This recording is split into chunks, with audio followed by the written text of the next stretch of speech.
اما بعد فاعوذ باللہ من الشیطان الرجیم بسم اللہ الرحمن الرحیم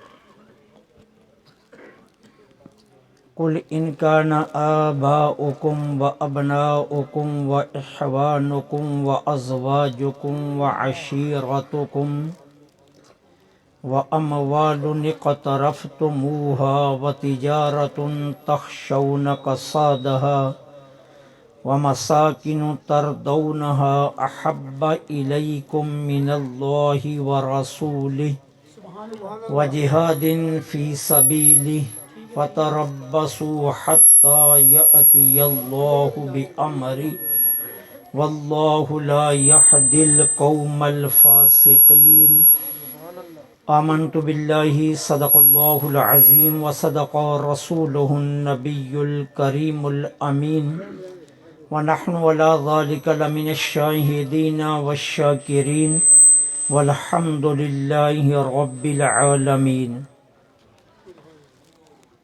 تمام تعریفیں اللہ رب العالمین جل سبحانہ و تعالی کے لیے خاص ہیں، جو ہم سب کا مالک بھی ہے اور ہمارا خالق بھی۔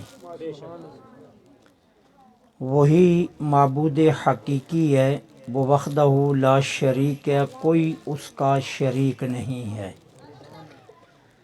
سجدہ عبادت کا ہو یا محبت کا، عشق کا ہو یا عقیدت کا، سجدہ صرف اور صرف میرے اللہ کے لیے جائز ہے، میرے اللہ کے علاوہ کسی اور کے لیے سجدہ جائز نہیں ہے۔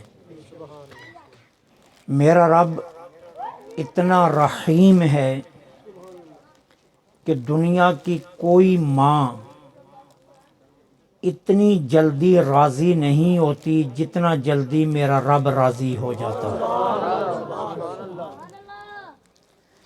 اور وہ کریم اتنا بڑا ہے کہ ہم اگر 70 سال بھی گناہ کرتے رہیں اور سچے دل سے اس کی بارگاہ میں آ جائیں، وہ ایک آنسو گرنے سے پہلے 70 سالوں کے گناہ معاف فرما دیتا ہے۔ کائنات ارض و سما کے ہر ذرے کے بدلے میں تا قیام قیامت اربوں خربوں کے حساب سے درود و سلام آقا نامدار مدنی تاجدار فخر دو عالم امام الانبیاء خاتم المرسلین سرکار مدینہ راحت قلب و سینہ صلی اللہ علیہ وآلہ وسلم کی ذات پاک پر، کہ جن کے صدقے میں اللہ نے ہمیں مسلمانوں کے گھروں میں پیدا فرمایا۔ ذی وقار محترم اور محتشم سامعین، بانی محفل محمد سعید صاحب میرے بہت ہی عزیز مستقبل کے عالم دین مولانا حافظ محمد ذیشان، اور سٹیج پر تشریف فرما علماء کرام،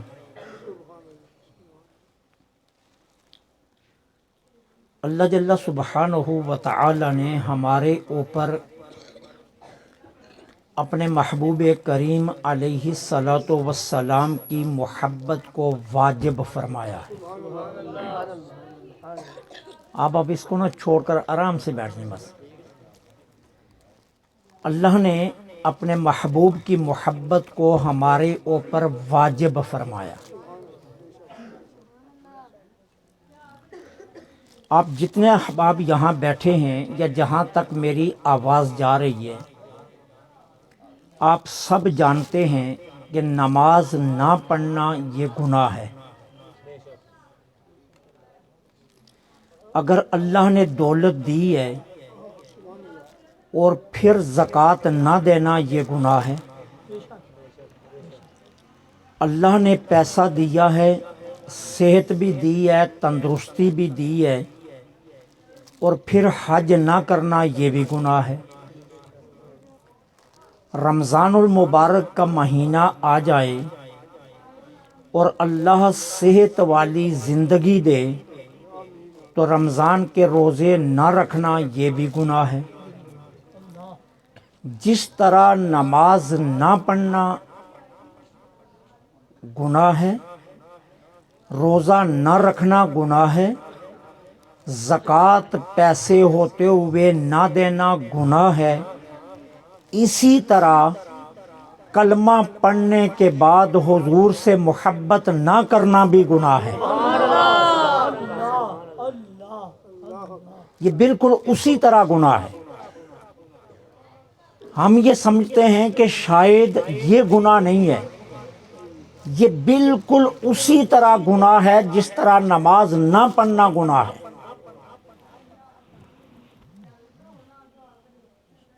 اور محبت کی ہیں دو قسمیں، ایک ہے فطری اور جبلی محبت جو انسان کی طبیعت کے اندر ہے، اپنی اولاد سے محبت، اپنے مال سے محبت، اپنے گھر والوں سے محبت، اپنے ماں باپ سے محبت، اپنے بہن بھائیوں سے محبت، اپنے رشتہ داروں سے محبت، اس کو کہتے ہیں بے اختیاری محبت، جس میں انسان کا اختیار نہیں ہے، انسان اس میں بے اختیار ہے۔ کچھ بھی ہو جائے انسان اپنے آپ کو 1000 مرتبہ بھی روکے لیکن اپنی اولاد کی محبت سے رک نہیں سکتا۔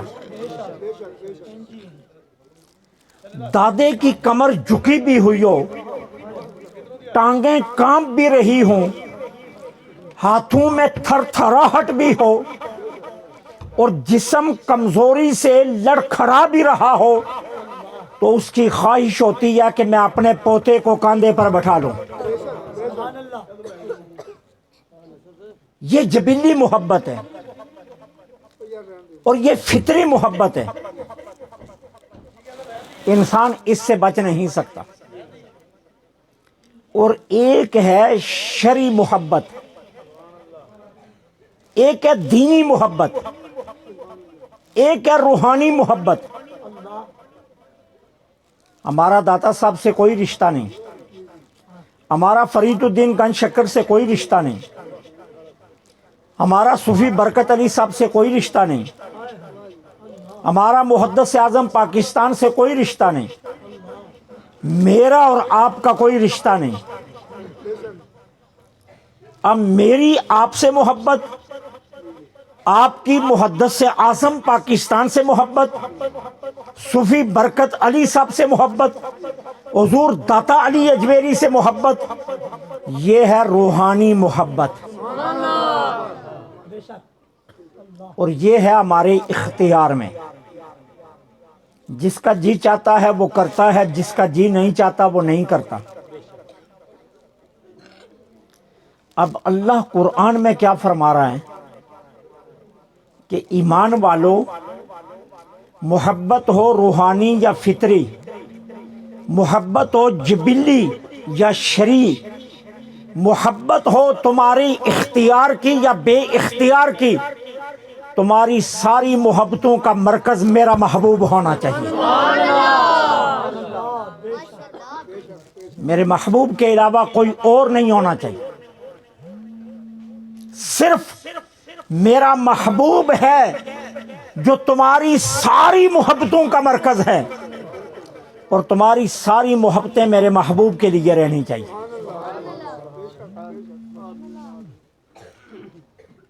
حضرت عمر بن خطاب ہیں، مسجد نبوی کا مقتدی ہے، عمر ہے، جس کے متعلق میرے آقا فرماتے ہیں عمر جس راستے سے گزر جائے شیطان اس راستے پر نہیں آتا۔ قرآن کی 13 آیتیں حضرت عمر کی مرضی سے آئی ہیں۔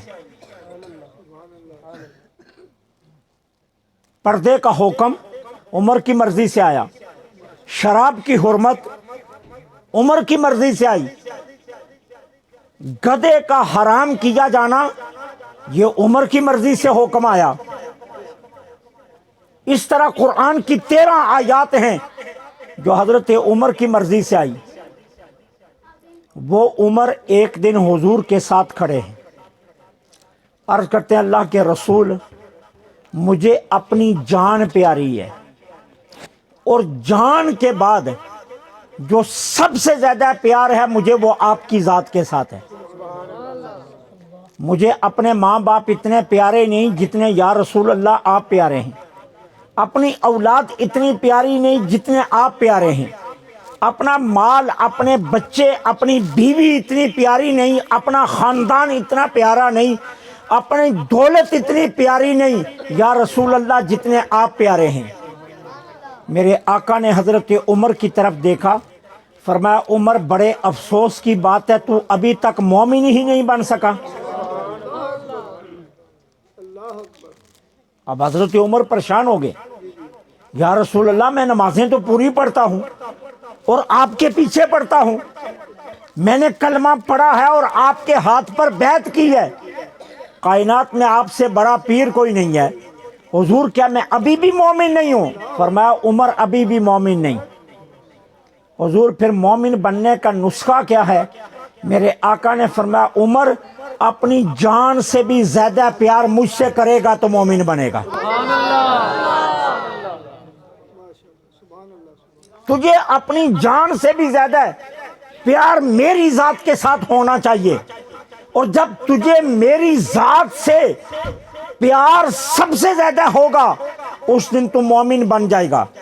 حضرت عمر نے ایک لمحہ سوچا اور سوچ کر کہا یا رسول اللہ صلی اللہ علیہ وسلم آپ گواہ بن جائیں، میں اللہ کی قسم اٹھا کر کہتا ہوں آپ مجھے اپنی جان سے بھی زیادہ پیارے ہیں۔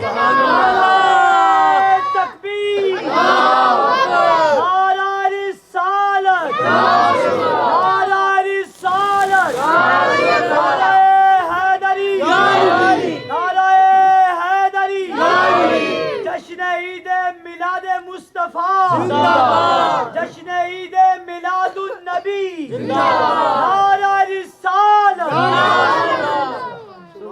تو حضرت عمر نے حضور کی بارگاہ میں عرض کیا کہ میں آپ کو اپنی جان سے بھی زیادہ پیار کرتا ہوں، تو میرے آقا نے فرمایا عمر اب تو مومن بن گئے۔ اب میں اور آپ سوچیں، ہمارے دل میں کسی اور کا پیار تو نہیں، ہمارے دل میں کسی اور کا پیار تو نہیں۔ یار مجھے کوئی گال دے میں برداشت نہ کروں، میرے باپ کو کوئی گال دے میں برداشت نہ کروں، میرے باپ کا کوئی نام ٹیڑھا لے کر لے تو میں برداشت نہ کروں، میرے باپ کی کوئی توہین کرے تو میں برداشت نہ کروں، میرے باپ کی تصویر بنا کر کوئی پاؤں کے نیچے رکھے تو میں برداشت نہ کروں، میری ماں کی کوئی تصویر بنائے اور کسی مکان کے اوپر لٹکا دے تو میں برداشت نہ کروں۔ تو ایمان تو یہ ہے کہ ماں سے اور باپ سے بھی زیادہ پیار اللہ کے رسول سے ہونا چاہیے۔ پھر کوئی میرے رسول کی توہین کرے تو میں کیوں برداشت کروں؟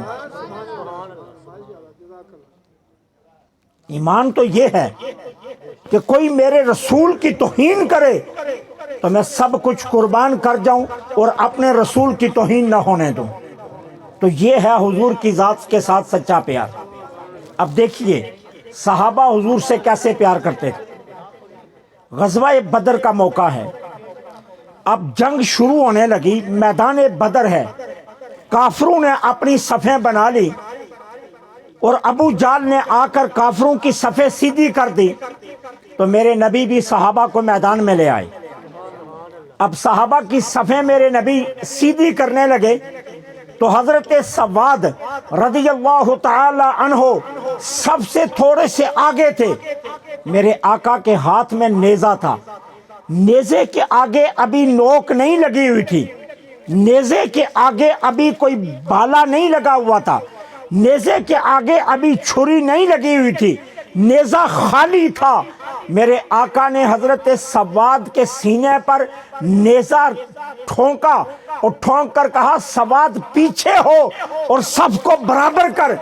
حضرت سواد پیچھے ہو گئے۔ جب میرے نبی نے صفیں سیدھی کر دی، میرے نبی پہلی صف میں آئے تو حضرت سواد صف سے نکل کر پھر آگے آ کر کہتے ہیں اللہ کے رسول، اللہ نے آپ کو عدل کے لیے بھیجا؟ فرمایا ہاں مجھے عدل کے لیے بھیجا۔ حضور اللہ نے آپ کو انصاف کے لیے بھیجا؟ میرے آقا نے فرمایا ہاں سواد، اللہ نے مجھے انصاف کے لیے بھیجا۔ تو عرض کی حضور میرے اوپر زیادتی ہوئی ہے، میں بدلہ لینا چاہتا ہوں۔ میرے آقا نے فرمایا سواد تیرے اوپر زیادتی کیسے ہو گئی؟ عرض کی حضور آپ نے میرے سینے میں نیزہ مارا اور یہ زیادتی ہے اور میں بدلہ لینا چاہتا ہوں۔ صحابہ کے رونگٹے کھڑے ہو گئے کہ یہ سواد کیا کرنے لگا ہے، یہ کیا کہہ دیا اس نے؟ حضرت عمر نے تلوار نکال لی۔ میرے آقا نے فرمایا ٹھہر جاؤ عمر، جلد بازی مت کرو، مجھے سواد سے پوچھنے دو یہ کیا بدلہ لینا چاہتا ہے۔ میرے آقا نے فرمایا سواد ہاں میرا سینہ حاضر ہے، بدلہ لے بدلہ۔ عرض کی حضور جب آپ نے مجھے نیزہ مارا میرا سینہ ننگا تھا، میں یوں بدلہ نہیں لینا چاہتا، آپ اپنا سینہ ننگا کریں میں پھر بدلہ لوں گا۔ میرے نبی نے اپنے کرتے کا دامن اوپر اٹھا لیا، سینہ ننگا کیا، حضرت سواد نے دوڑ لگائی، حضور کے سینے سے چمٹ گئے اور یہاں بوسے لینے شروع کر دیے۔ میرے آقا نے فرمایا سواد تو تو بدلہ لینا چاہتا تھا، یہ کیا کرنے لگا ہے، تو تو بوسے لے رہا ہے۔ عرض کی حضور یہی بدلہ تھا۔ میرے آقا نے فرمایا یہ کیسا بدلہ؟ عرض کی حضور جنگ شروع ہونے لگی ہے، پتہ نہیں زندگی وفا کرتی ہے یا نہیں، میں بچ جاتا ہوں یا مارا جاتا ہوں، میں شہید ہو جاتا ہوں یا غازی بنتا ہوں۔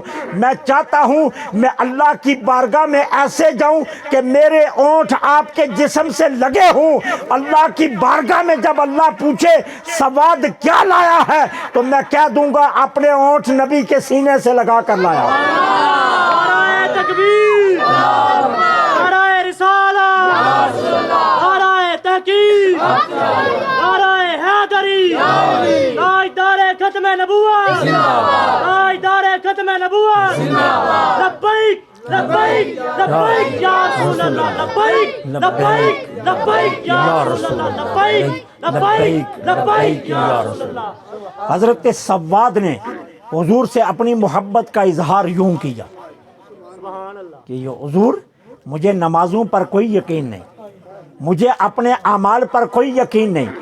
حضور اگر رب نے قبر میں پوچھ لیا کہ سواد کیا لایا ہے، میں نمازیں نہیں دوں گا، میں قرآن کی تلاوت نہیں پیش کروں گا، میں اپنے تہجد نہیں آگے رکھوں گا، میں اپنے نفل آگے نہیں رکھوں گا، میں اپنی تقریریں اور اپنا جہاد آگے نہیں رکھوں گا۔ میں رب سے کہوں گا میرے اللہ میرے پاس اور کچھ نہیں، یہ لب تیرے نبی کے سینے سے لگا کر آیا۔ صحابہ حضور سے یوں محبت کرتے، یہ محبت اس طرح ہونی چاہیے۔ آپ مجھے بتائیے کیا حضرت امیر معاویہ رضی اللہ تعالیٰ عنہ نمازی نہیں تھے؟ نمازی ہے نا، کاتب وحی ہے، جو قرآن تم پڑھتے ہو نا یہ قرآن لکھنے میں حضرت امیر معاویہ کا بھی ہاتھ ہے، کاتب وحی ہیں حضرت امیر معاویہ رضی اللہ تعالیٰ۔ نماز پڑھتے تھے اور میرے اور آپ سے زیادہ پڑھتے تھے، حضور کے پیچھے نمازیں پڑھی، حضور کے صحابی ہیں، کتنا بڑا مقام ہے، کتنا بڑا رتبہ ہے کہ حضور کے صحابی ہیں حضرت امیر معاویہ۔ ایک دن میرے آقا اپنے ناخن مبارک کاٹ رہے تھے، حضرت امیر معاویہ پاس کھڑے تھے، ہاتھ جوڑ کر عرض کرتے ہیں کملی والے یہ ناخن مجھے دے دیں۔ میرے نبی نے وہ ناخن جو کاٹے تھے وہ حضرت امیر معاویہ کو دے دیے۔ جب حضرت امیر معاویہ کی زندگی کے آخری لمحے آئے تو پتہ ہی کیا کہتے ہیں؟ کہتے ہیں اپنے گھر والوں کو میرے گھر والوں میری نصیحت سن لو، جب مجھے کفن دو، غسل دے لو، کفن پہنا لو، میری نماز جنازہ پڑھ لو، مجھے قبر میں اتارو، تو قبر میں اتارنے کے بعد میرے ان لبوں پر حضور کے ناخن رکھ دینا۔ میرے ان لبوں پر کیا کرنا؟ حضور کے ناخن رکھ دینا، ان لبوں پر، ان لبوں پر۔ اور جب فرشتے آئیں گے اور دیکھیں گے حضور کے ناخن تو وہ مجھ سے سوال نہیں کریں گے، واپس چلے جائیں گے۔ صحابی ہے، حضور کے صحابی ہیں، امیر معاویہ ہیں، کاتب وحی ہیں، انہیں اپنی نمازوں پر یقین نہیں تھا؟ انہیں اپنی بخشش کے لیے نمازوں پر یقین نہیں تھا؟ یار میری نمازیں اور امیر معاویہ کی نمازوں میں زمین آسمان کا فرق ہے۔ ہم بڑے نمازی ہیں یا حضرت امیر معاویہ بڑے نمازی تھے؟ لیکن وہ حضور کی ذات سے محبت اس طرح کرتے تھے کہ وہ جانتے تھے کہ اللہ تعالیٰ کی بارگاہ میں اگر کوئی عمل مقبول ہے تو وہ حضور کی محبت ہے۔ حضور کی محبت کے علاوہ کوئی اور عمل ہمارا قبول نہیں ہوگا۔ یہ صحابہ کا عقیدہ ہے، صحابہ کا عقیدہ ہے۔ یہ غزوہ تبوک ہے، سرکار نے جہاد کا اعلان کیا، صحابہ سے کہا جاؤ چندہ لے کر آؤ اپنے اپنے گھروں سے۔ صحابہ چلے گئے، حضرت عمر گٹھی لائے سامنے رکھ دی، عثمان گٹھی لائے سامنے رکھ دی، علی لائے سامنے رکھ دی۔ اب ابو بکر صدیق بھی آئے، انہوں نے بھی اپنا سامان لا کر سامنے رکھ دیا۔ حضور نے پوچھا ابو بکر گھر کیا چھوڑ آئے ہو؟ کہا اللہ رسول۔ کیا کہا؟ اللہ اور اس کا رسول، اللہ اور اس کا۔ تو میرے نبی نے یہ تو نہیں کہا ابو بکر میں تیرے سامنے اور اللہ عرش پر، اور تو کہتا ہے میں اپنے گھر چھوڑ آیا۔ تو کہتا ہے میں اپنے گھر چھوڑ آیا، میں تیرے سامنے بیٹھا ہوں اور اللہ عرشوں پر ہے، اور تو کہتا ہے میں اپنے گھر چھوڑ آیا۔ نہیں، ابھی حضور کوئی بات فرماتے آسمان سے جبریل امین آ گئے اور آ کر کیا کہا؟ اللہ تعالیٰ ابو بکر کو سلام فرما رہا ہے۔ ابو بکر نماز پڑھ رہے تھے؟ میں آپ سے پوچھتا ہوں نا، آپ بولیے نا، ابو بکر نماز پڑھ رہے تھے؟ نہیں پڑھ رہے تھے نا؟ ابو بکر قرآن پڑھ رہے تھے؟ ابو بکر نے روزہ رکھا ہوا تھا؟ ابو بکر جمعہ پڑھا رہے تھے؟ ابو بکر تقریر کر رہے تھے؟ نہیں کر رہے تھے۔ کہاں کھڑے تھے؟ حضور کی محبت میں کھڑے تھے، اور حضور کی محبت میں اپنا سارا گھر کا سامان لے آئے تھے۔ اپنے گھر میں ایک ذرہ بھی نہیں رہنے دیا، ایک ذرہ، سارا کچھ لے آئے۔ اللہ کو یہ ادا اتنی پسند آئی، اللہ نے ابو بکر کو سلام بھیجا، اور سلام پر بات ختم نہیں ہوئی۔ جبریل امین نے کیا عرض کیا؟ یا رسول اللہ صلی اللہ علیہ وسلم، اللہ فرماتا ہے ابو بکر سے پوچھو ابو بکر مجھ سے راضی ہے۔ یہ کون پوچھ رہا ہے؟ رب پوچھ رہا ہے کہ ابو بکر سے پوچھو کہ ابو بکر مجھ سے اس حال میں راضی ہے۔ تو حضرت ابو بکر صدیق کو یہ انعام کس بات پر ملا؟ حضور کی محبت پر۔ کس بات پر ملا؟ حضور کی محبت پر۔ حضور کی محبت پر یہ انعام ملا۔ معلوم یہ ہوا کہ اللہ نے حضور کی محبت ہمارے اوپر واجب کی ہے، واجب کی ہے۔ ایک صحابی ہیں، ان کا نام ہے مصعب رضی اللہ تعالیٰ عنہ۔ حضور کی بارگاہ میں آئے، حضور میں کلمہ پڑھنا چاہتا ہوں۔ میرے آقا نے کلمہ پڑھا دیا۔ گھر میں اکیلی ماں ہے، کوئی بھائی نہیں ہے، باپ نہیں ہے، کوئی بہن نہیں ہے، ایک مصعب ہیں اور ایک ان کی ماں ہے، اور بیٹے کو اپنی ماں سے بڑی محبت ہے، بے پناہ، اور ابھی ماں نے کلمہ نہیں پڑھا۔ مصعب گھر گئے، جا کر کہتے اماں میں نے کلمہ پڑھ لیا۔ ماں نے کہا مصعب میں نہیں تجھ سے بولتی، واپس آ جا، اپنے پرانے دین میں واپس آ جا۔ اگر تو نے محمد صلی اللہ علیہ وسلم کا کلمہ پڑھا تو میں تجھے معاف نہیں کروں گی۔ کہا ماں ناراض نہ ہو، میں کلمہ پڑھ چکا ہوں۔ ماں نے کہا اچھا یہ بات ہے، میں نے کھانا پینا چھوڑا، جتنی دیر تک تو کلمہ انکار نہیں کرتا میں کھاؤں پیوں گی نہیں۔ ماں نے 24 گھنٹے ہو گئے کچھ کھایا پیا نہیں۔ اب آئے مصعب، ماں تیری مہربانی روٹی کھا لے۔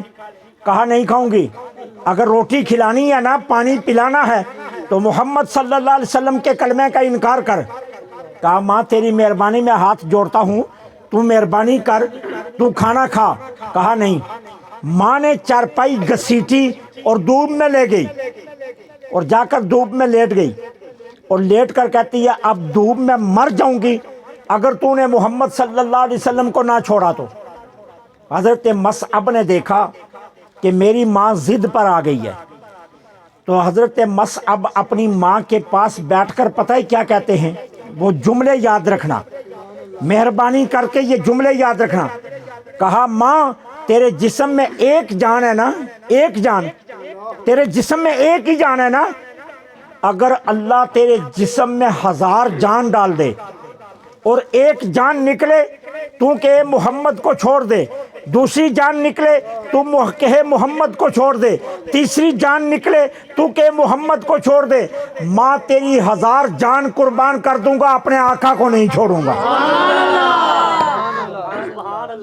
ماں اللہ تیرے جسم میں 1000 جان ڈال دے، تیری 1000 جان حضور پر قربان کر دوں گا، لیکن حضور کو نہیں چھوڑوں گا. یہ صحابہ کی محبت. صحابہ اپنے آقا سے اس طرح محبت کرتے. آج ہم کہاں کھڑے ہیں؟ ہم کتنی محبت کرتے ہیں؟ ہمیں محبت ہے اپنے بچوں سے، اپنے گھر سے، اپنی زمینوں سے، اپنے اناج سے، اپنے غلے سے، اپنے خاندان سے، اپنی برادریوں سے، اپنی رشتہ داریوں سے. لیکن صحابہ کو محبت تھی تو صرف حضور کی ذات سے. حضرت ابوبکر صدیق بیٹھے ہیں، ادھر ان کے بیٹے عبد الرحمن بیٹھے ہوئے. اب بیٹا کیا کہتا ہے؟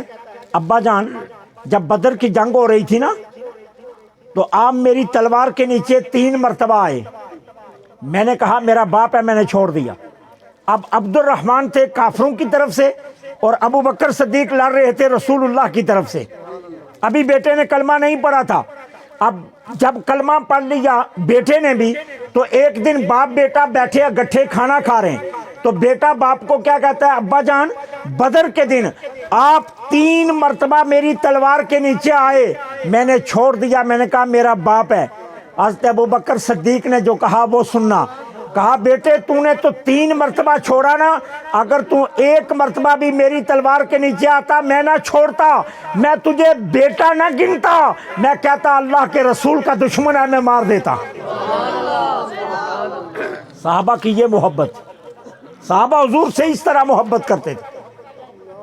آج ہمارا مقابلہ ہو جائے بیٹے کا اور حضور کی محبت کا، ہمارا بیٹا جیت جائے گا، حضور کی محبت نہیں جیتے گی. آج ہم یہاں کھڑے ہیں، آج ہم یہاں کھڑے ہیں. لیکن صحابہ کیا کرتے تھے؟ اپنا سب کچھ ایک طرف اور حضور کی محبت ایک طرف. حضور کی محبت پر جو بھی قربان کرنا پڑتا صحابہ اس کو قربان کر دیتے تھے، لیکن حضور کی محبت پر آنچ نہیں آنے دیتے تھے کسی صورت میں بھی. خدا کی قسم میں آپ سے ایک سوال کرتا ہوں، آپ بتائیے یہاں بابا فرید الدین گنج شکر آ جائیں آپ کے گاؤں میں اور آ کر وضو کرنے لگیں تو آپ کیا کریں گے؟ آگے پیچھے کھڑے ہو کر یہی دیکھیں گے نا بابا صاحب وضو کیسے کر رہے ہیں. لیکن میرا رسول کے صحابہ وہ ہیں ساری زندگی یہ زمین ترستی رہی ہے کہ حضور کے وضو کا پانی ہمیں ملے، لیکن صحابہ نے حضور کے پانی کا ایک قطرہ زمین پر نہیں جانے دیا. جب میرے نبی وضو فرمانے لگتے صحابہ نیچے ہاتھ لے کر کھڑے ہو جاتے. جس کو مل جاتا وہ پانی اپنے منہ پر ملتا، سینے پر ملتا، اور جس کے حصے میں کچھ نہ آتا وہ اپنا منہ اس کے منہ سے مل لیتا کہ تیرے منہ سے نبی کا پانی لگا ہے. صحابہ کی محبت کا یہ عالم تھا. حضور سے اس طرح محبت کرتے تھے. حضرت طلحہ بن برہ صحابی ہیں. عمر کتنی ہے؟ ٹوٹل 15 سال. 15 سال کا بچہ یہ ہوگا سامنے، اتنی عمر کے ہیں. اب ظاہر ہے جب حضور کی مجلس لگتی ہے بڑے بڑے بزرگ صحابہ آگے بیٹھے ہیں، حضرت طلحہ سب سے آخر میں بیٹھتے ہیں. اب بڑے بزرگوں کی موجودگی میں بول بھی نہیں سکتے تھے، بچے تھے، ابھی 15 سال عمر ہے ساری. اب طلحہ جب بھی آتے خواہش لے کر آتے کہ کاش مجھے حضور کے پاس بیٹھنے کا موقع مل جائے، لیکن آگے بڑے صحابہ بیٹھے ہوتے، احترام سے پیچھے بیٹھ جاتے.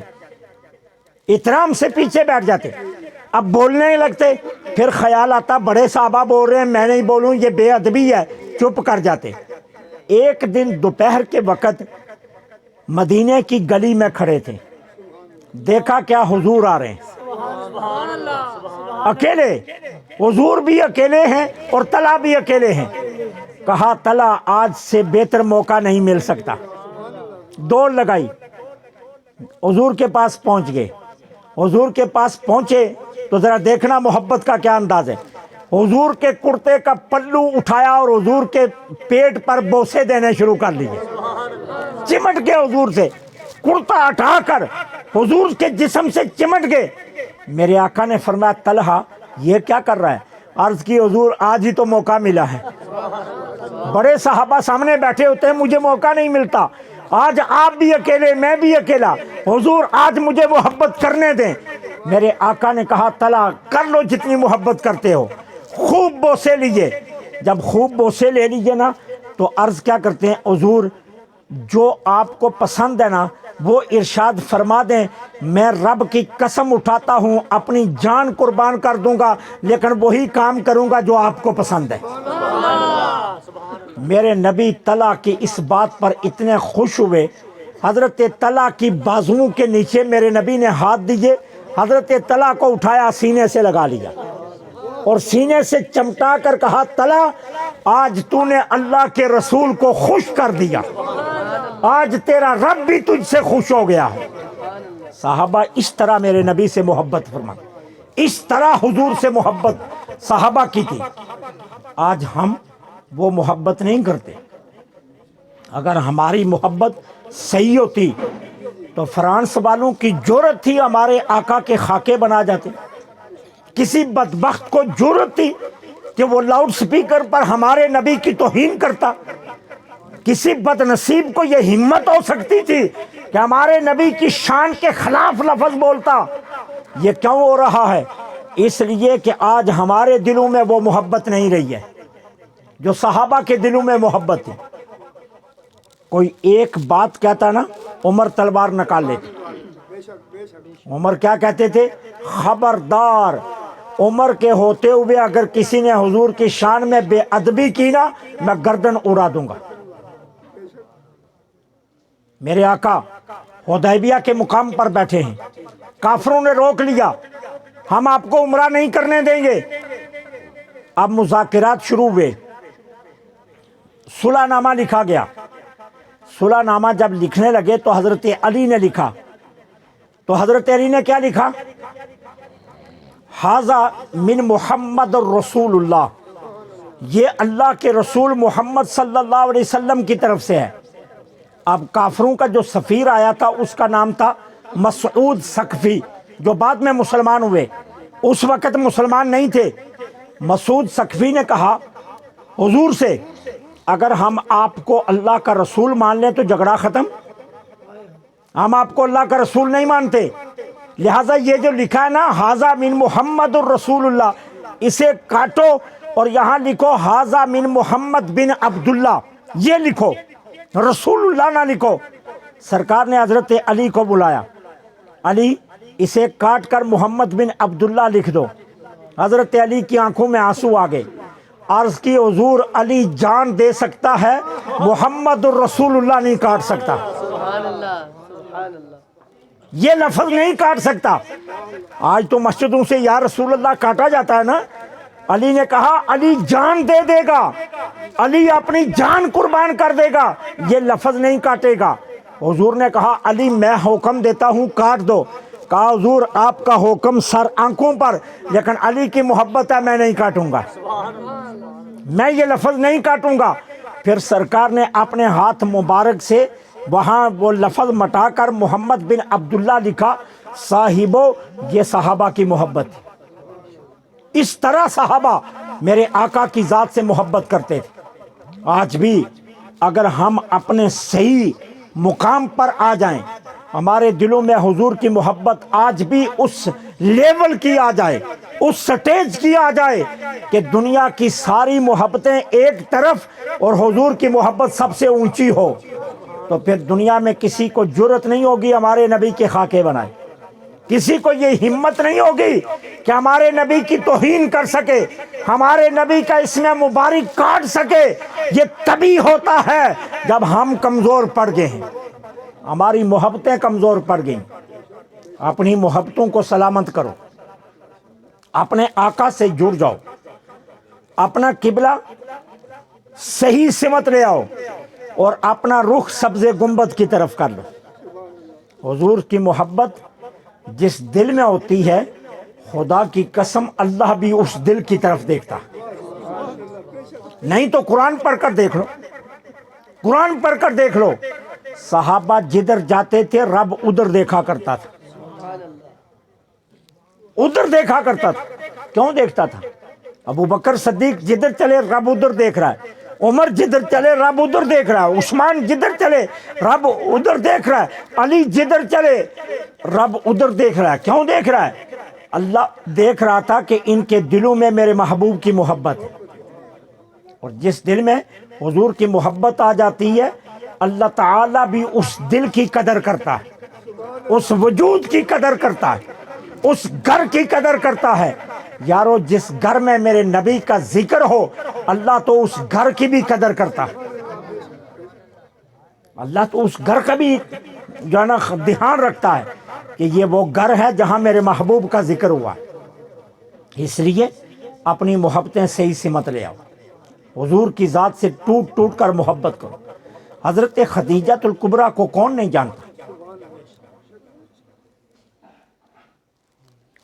اتنی مکے کی بڑی سرمایہ دار عورت تھی، کہتے ہیں مکے میں ان سے بڑا سرمایہ دار کوئی نہیں تھا۔ ایمان قبول کیا، ساری دولت حضور کو دے دی، یا رسول اللہ میرا سب کچھ آپ لے لیں، آپ لے لیں۔ حضور نے حضرت خدیجہ کا مال قبول کیا اور اللہ کی راہ میں لٹا دیا۔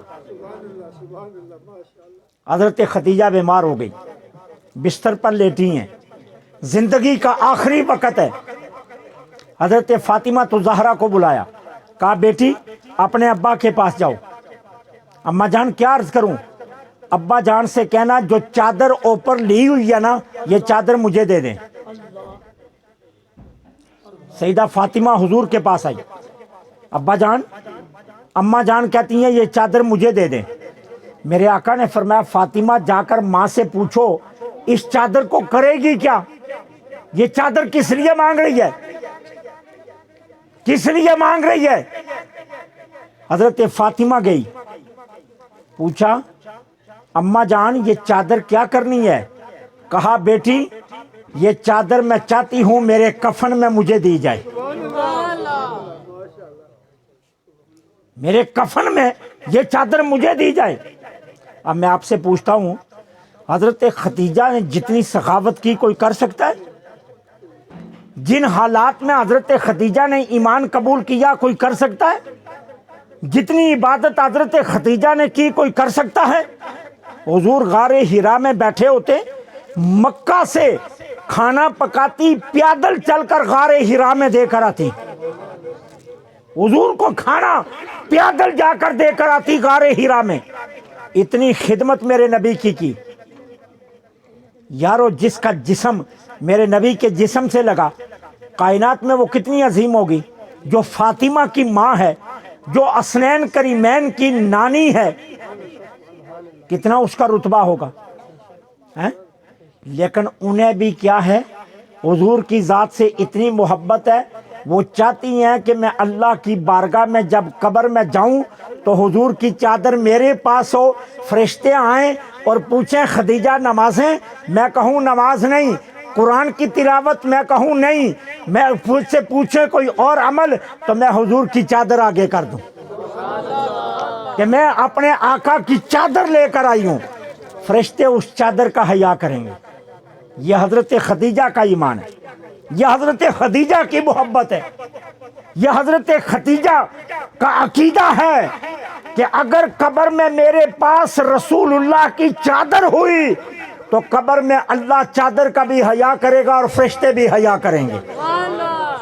اس طرح ازواج مطہرات میرے نبی کے ساتھ محبت کرتی، یہ محبت ہونی چاہیے، وہ محبت نہیں جو ہم کہتے ہیں، نعرہ لگاتے ہیں کہ غلامی یہ رسول میں موت بھی قبول ہے، لیکن اگر یہاں ابھی کہا جائے کھڑے ہو جاؤ حضور کے نام پر تم سب کو مارنا ہے تو سبھی بھاگ جائیں گے، کوئی ایک بھی کھڑا نہیں ہوگا، ایک بھی کھڑا نہیں ہوگا۔ حضور کی ذات سے محبت یہ ہونی چاہیے کہ ایک اپنی جان نہیں، اپنا سارا خاندان بھی قربان کرنا پڑ جائے تو کر جاؤ، لیکن حضور کی محبت پر آنچ نہ آنے دو۔ خاندان کیا ہے، دولت کیا ہے، جائیداد کیا ہے، مکان کیا ہے، ان کی حیثیت کیا ہے، اگر کملی والا راضی ہو جائے تو یہ سودا بڑا سستا ہے۔ اس سودے کی حیثیت کیا ہے؟ غزوہ احد ہوا، کسی نے جھوٹی خبر مدینے میں پہنچا دی احد سے کہ اللہ کے رسول شہید ہو گئے۔ ایک انصاری صحابیہ، ایک عورت انصار خاندان کی، نہ پاؤں میں جوتا ہے نہ ساتھ کوئی سواری ہے، مدینے سے ننگے پاؤں دوڑ پڑی احد کی طرف، جا رہی ہے۔ راستے میں چند لوگ ملے، کہا رسول اللہ کا کیا حال ہے؟ انہوں نے کہا حضور کا تو نہیں پتا، لیکن ہمیں اتنا پتا، ہم نے اپنی آنکھوں سے تیرا خامد اس کی لاش دیکھی۔ کہا چھوڑو اس کو، مجھے بتاؤ رسول اللہ کا کیا حال ہے۔ اب آگے چلی، پھر دو چار لوگ ملے، ان سے پوچھتی ہے حضور کا کیا حال ہے؟ انہوں نے کہا حضور کا پتہ نہیں، لیکن تیرے جوان بیٹے کی لاش ہم نے آپ خود دیکھی ہے۔ کہتی ہے چھوڑو، مجھے حضور کا بتاؤ۔ اب باقی آگے چلی گئی، آگے پھر کچھ لوگ ملے، پوچھ دیا رسول اللہ کا کیا حال ہے؟ انہوں نے کہا حضور کا پتہ نہیں، لیکن تیرے بھائی کی لاش ہم نے اپنی آنکھوں سے دیکھی ہے۔ کہا چھوڑو، مجھے حضور کا بتاؤ۔ باغی احد میں پہنچ گئی۔ حضرت ابوبکر صدیق نے دیکھا ایک عورت اپنا دوپٹہ لیے ننگے پاؤں باغی آ رہی ہے۔ ابوبکر آگے ہوئے، کہا بلی عورت کیا چاہتی ہے؟ کہا میں پوچھنا چاہتی ہوں حضور کا کیا حال ہے؟ کہا حضور صحیح سلامت ہیں، آقا کو کچھ نہیں ہوا۔ اب کھڑے ہو کر پتہ ہے کیا کہتی ہے؟ یا رسول اللہ آپ سلامت ہیں تو باقی مصیبتوں کی کوئی پرواہ نہیں ہے۔ حضور آپ سلامت ہیں نا تو مجھے باقی مصیبتوں کی کوئی پرواہ نہیں ہے۔ کسی نے اسے کہا بھائی کی لاش دیکھ لے، بیٹے کی لاش دیکھ لے، خامد کی لاش دیکھ لے۔ کہنے لگی چھوڑو، ان کو کیا دیکھنا ہے، حضور کو دیکھوں گی بس تسلی ہو جائے گی۔ حضور کے خیمے پر آئی، میرے آقا کو دیکھا، خوش ہوئی، اور خوش ہو کر اپنے بھائی، بیٹے اور باپ کی لاش کو نہیں دیکھا، مدینے لوٹ آئی، اور مدینے کی گلیوں میں ننگے پاؤں پھر کر پتہ ہے کیا کہہ رہی تھی؟ اور مدینے والوں خوش ہو جاؤ، اللہ کے رسول سلامت ہیں۔ مدینے والوں خوش ہو جاؤ، اللہ کے رسول سلامت ہیں۔ اس طرح صحابہ اور صحابیات میرے نبی سے محبت کرتے تھے۔ یہ محبت ہونی چاہیے۔ اقبال نے اسی لیے کہا تھا کہ محمد سے وفا تو نے تو ہم تیری، حضور سے وفا کرو، یہ جہاں چیز ہے کیا، لوح و قلم تیرے ہیں۔ ارے تم اس جہاں کو روتے ہو، اقبال کہتا ہے تم حضور کے بن جاؤ، لوح و قلم تمہارا بن جائے گا، تمہاری مرضی سے تمہاری قسمت بنے گی، تم جیسا چاہو گے ویسا ہوگا، تمہیں کوئی دنیا کی طاقت ہلا نہیں سکے گی، شرط یہ ہے کہ تم رسول اللہ کے بن جاؤ۔ حضور سے اپنی محبت سچی کر لو، حضور سے اپنا تعلق سلامت کر لو۔